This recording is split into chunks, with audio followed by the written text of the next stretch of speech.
యుద్ధం భారత భూభాగాన్ని ఆక్రమించాలని ప్రయత్నించిన పాకిస్తాన్ సేనలను తరిమికొట్టిన భారత సైన్యం వీరత్వానికి ప్రతీక.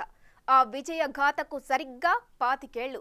అత్యంత కఠిన వాతావరణం ఉండే కార్గిల్ పర్వత ప్రాంతాల్లో భారత సేనలు సాధించిన అనూహ్యమైన విజయాన్ని, వీర మరణం పొందిన వారి త్యాగాన్ని స్మరించుకుంటూ కార్గిల్ విజయ్ దివాస్ జరుపుకుంటున్నాం.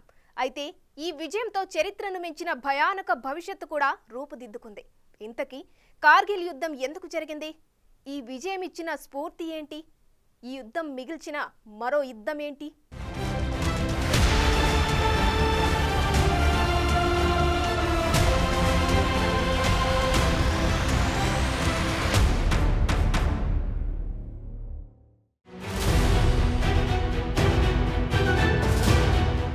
ప్రపంచంలోని అత్యంత సుందరమైన ప్రాంతాల్లో ఒకటి కశ్మీర్.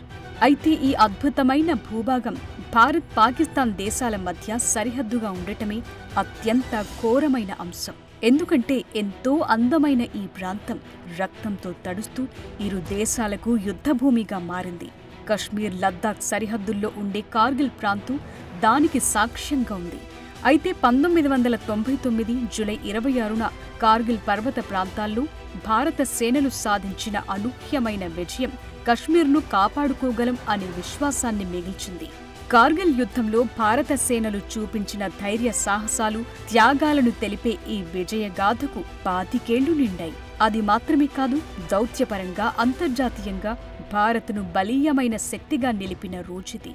అలాగే అంతర్జాతీయంగా మొదటిసారి పాకిస్తాన్ను ఏకాకిగా చేసిన సమయం. మరోవైపు పాకిస్తాన్ను ఉగ్రవాదాన్ని పోషిస్తోన్న దేశంగా ప్రపంచ ప్రజల ముందుంచిన ఘటన. పాకిస్తాన్ సిగ్గుతో తలవంచిన సందర్భం ఈ కార్గిల్ యుద్ధం.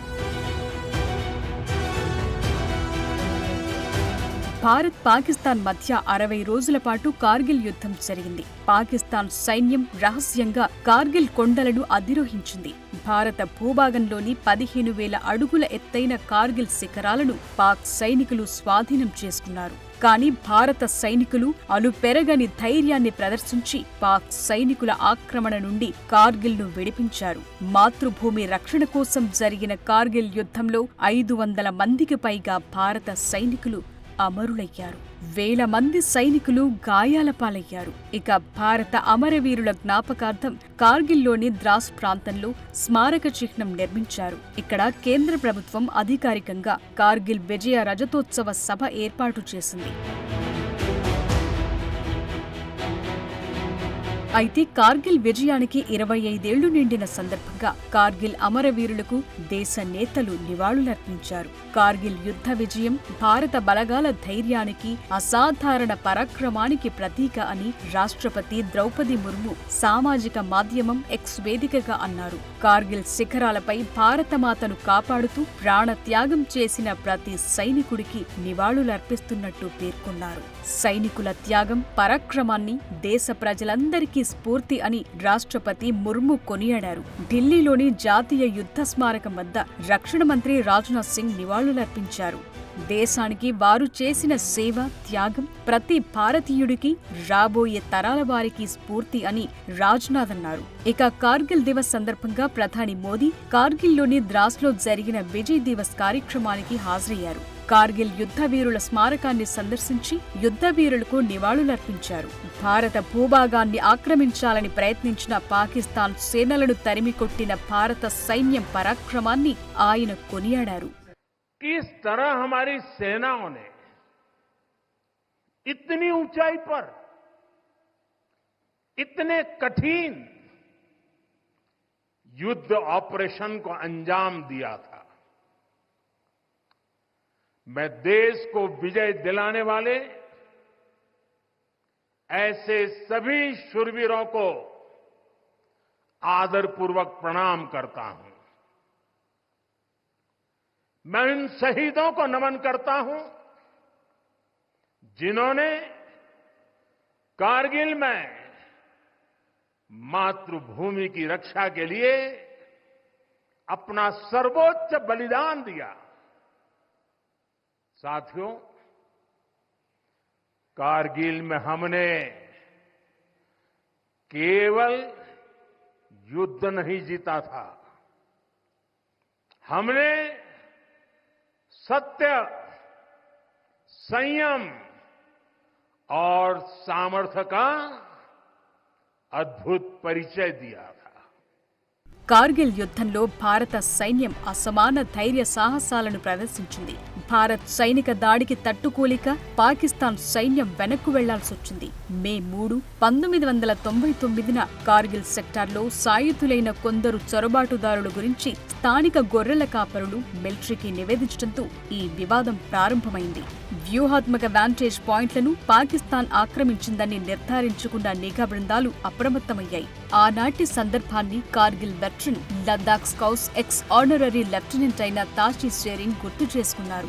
మా కంపెనీని కార్గిల్ కు తరలించాలని తనకు ఆర్డర్లొచ్చాయని, వెంటనే ప్లాన్ 2ను సిద్ధం చేయమని ఆఫీసింగ్ కమాండర్ ఆదేశించారని, అయితే కార్గిల్లో యుద్ధం ప్రారంభమైందని అప్పటికి కూడా తనకు తెలియదని అన్నారు. 3 నుండి 4 గంటల్లో లోడ్ చేసిన 60 ట్రక్కుల్లో సైన్యాన్ని కార్గిల్ కు తరలించడానికి సిద్ధమయ్యామని అన్నారు. मुझे आदेश मिला कि आपका कंपनी कारगिल जाना है, अब तैयारी करो, अपना अपना प्लाटून को तैयार करो बोला. उसी टाइम 6-7 ट्रक आ गया. हमें ये मालूम नहीं था कि कारगिल लड़ाई हो रहा है नहीं रहा, हमें कुछ मालूम नहीं था. భారతదేశం తన భూభాగాన్ని తిరిగి పొందటానికి ఆపరేషన్ విజయ్ ప్రారంభించింది. అయితే అత్యంత కఠినమైన ఆ యుద్ధ భూభాగంలో భారత సైనికులు అనేక సవాళ్లను ఎదుర్కోవాల్సి వచ్చింది. ఎత్తైన కొండలపైన దాడులు ప్రారంభమయ్యాయి. ఎముకలు కొరికే చలి గాలిలు, ఎత్తులో ఉన్న ప్రదేశాలపైకి ఆయుధాలను తీసుకెళ్లటానికి తీవ్రంగా శ్రమించింది సైన్యం. తక్కువ పరికరాలతో భారీ విజయాన్ని సొంతం చేసుకుంది. జాతీయ రహదారి వన్యపైన కూడా కొనసాగుతున్న షెల్లింగ్ కారణంగా లాజిస్టిక్ సమస్యలు తలెత్తాయి. ఇలాంటి ఎన్నో అడ్డంకులు ఉన్నప్పటికీ ఫిరంగి వైమానిక శక్తి మద్దతుతో సైన్యం ముందుకు కదిలింది.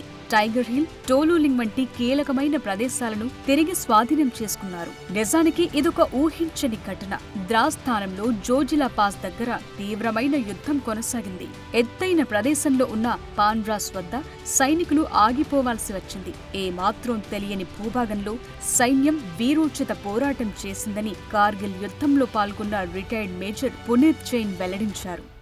As I said, it was an unprecedented move, and so the complete convoy, all stock and barrel, and moving at such a short notice through the Zojila Pass towards a place by the name of Dras, and we halted at Pandras, so which is quite a cold and high altitude place, and so challenges were that. We were going into a completely unfamiliar terrain without much information and totally unacclimatized. ఎత్తైన పర్వతాలపైకి ఆయుధాలను తీసుకెళ్లటం చాలా కష్టంగా మారిన తరుణంలో మే 26న Bharat operation సఫేద్ Sagar కింద వైమానిక దాడులను ప్రారంభించింది. పాకిస్తాన్ ఆక్రమించిన స్థానాలపై డబుల్ ఫ్రంట్ అటాక్ ను ప్రారంభించింది. అదే సమయంలో భయంకరమైన సవాళ్లు ఉన్నప్పటికీ పాకిస్తాన్ నుండి దాడులను సమర్థవంతంగా తిప్పికొట్టింది భారత సైన్యం. శత్రు దేశానికి తీవ్ర నష్టం కలిగించడంతో పాకిస్తాన్ సైన్యం తన బలగాలను వెనక్కు పిలిపించుకోవాల్సొచ్చింది. జూలై 4న భారతదేశం టైగర్ హిల్ స్వాధీనం చేసుకున్నట్లు ప్రకటించింది. అలాగే భారత దళాలు ద్రాస్ టౌన్షిప్ ను కూడా తిరిగి స్వాధీనం చేసుకున్నాయి. ఇక అంతర్జాతీయంగా వచ్చిన ఒత్తిడి కారణంగా పాకిస్తాన్ కార్గిల్ నుండి జూలై 12న తమ బలగాలను పూర్తి స్థాయిలో ఉపసంహరించుకుంది. జూలై 14న నాటి భారత ప్రధాని అటల్ బిహారీ వాజ్పేయి ఆపరేషన్ విజయ్ విజయవంతమైందని ప్రకటించారు. జూలై 26, 1999న యుద్ధం ముగిసినట్లు అధికారికంగా ప్రకటించారు. ఇక యుద్ధం ముగిసే సమయానికి భారతీయ సైనికులు 527 మంది మరణించగా 1363 మంది గాయపడ్డారు. ఇక ఒకరు శత్రుదేశం పాకిస్తాన్కు చిక్కారు. 1999 కార్గిల్ యుద్ధంలో దేశం కోసం అంతిమ త్యాగం చేసిన భారత సైనికుల ధైర్య సాహసాలకు నివాళిగా ప్రతి సంవత్సరం జూలై 26న కార్గిల్ విజయ్ దివస్ జరుపుకుంటున్నాం. భారత భూభాగాన్ని రక్షించిన భారత సాయుధ దళాల నరాల్లో ప్రవహించే అచంచలమైన స్ఫూర్తిని జూలై 26 గుర్తు చేస్తుంది. భారతదేశ సార్వభౌమత్వాన్ని పరిరక్షించడంలో సైనికుల సంకల్పం, అచంచలమైన అంకితభావం దేశభక్తికి, శౌర్యానికి శాశ్వత చిహ్నాలుగా నిలిచిపోయాయి. వీర మరణం పొందిన మన సైనికులకు నివాళులర్పిస్తున్న ఈ సందర్భం మనది ఐక్యమైన జాతి అని గుర్తు చేస్తుంది. మన భవిష్యత్ కోసం ప్రాణత్యాగం చేసిన సైనికుల వీరత్వాన్ని స్మరిస్తుంది. పోరాట విలువలు, ఐక్యత, సమగ్రత, దేశం పట్ల ఉండాల్సిన ప్రేమకు ఈ రోజు ప్రేరణగా ఉంటుంది.